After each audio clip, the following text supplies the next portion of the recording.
Hey everyone, today I'm going to teach you how to review and filter completed tasks in Ticktick. Without any further ado, let's get started. First, open your Ticktick app and log in with your credentials.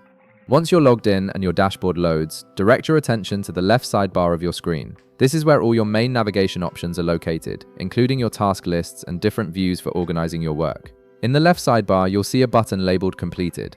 Go ahead and click on it. This will take you to a dedicated view where you can see all your finished tasks in one place. It's incredibly useful for reviewing what you've accomplished over time, tracking your productivity, or even finding information from tasks you completed previously.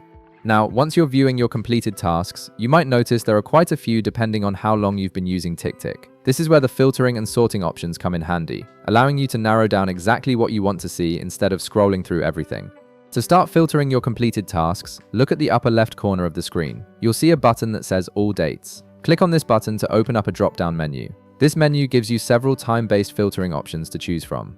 You can select this week to see only tasks you completed in the current week, last week for the previous week's completed tasks, this month for everything you finished this month, or you can even choose Custom if you want to set a specific date range. Pick whichever option best fits what you're looking for. Next, still in the upper left area, you'll notice another filtering option labeled All Lists. Click on this button to open up another drop-down menu.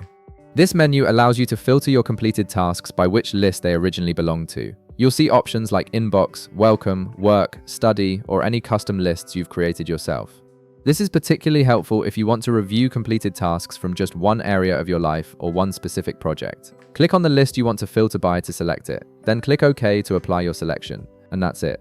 You've now successfully reviewed and filtered your completed tasks in Ticktick, making it much easier to track your progress and find specific finished items whenever you need them. If this video helped you out, be sure to leave a like, subscribe, and I'll see you in the next one.